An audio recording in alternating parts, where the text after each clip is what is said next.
চট্টগ্রামের রিয়াজউদ্দিন বাজারের একটি মার্কেটে ভয়াবহ অগ্নিকাণ্ডে ৩ জনের মৃত্যু হয়েছে। এই ঘটনায় আহত হয়েছেন ২ জন।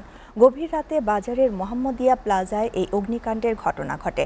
ফায়ার সার্ভিসের ৯টি ইউনিট টানা ৪ ঘণ্টা চেষ্টা চালিয়ে আগুন নিয়ন্ত্রণে আনে।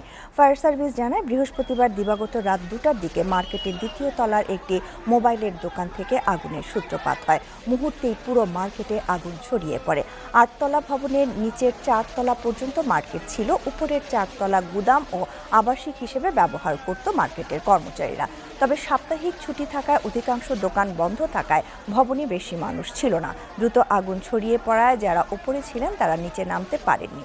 অতিরিক্ত ধোঁয়ায় শ্বাসরোধ হয়ে ৩ জনের মৃত্যু হয়। আহত ২ জনকে চট্টগ্রাম মেডিকেলে ভর্তি করা হয়েছে। ঘিঞ্জি ও ঝুঁকিপূর্ণ মার্কেট হওয়ায় যেমন আগুন নেভাতে বেগ পেতে হয়, তেমনি ক্ষয়ক্ষতির পরিমাণও তুলনামূলক বেশি বলে জানায় ফায়ার সার্ভিস।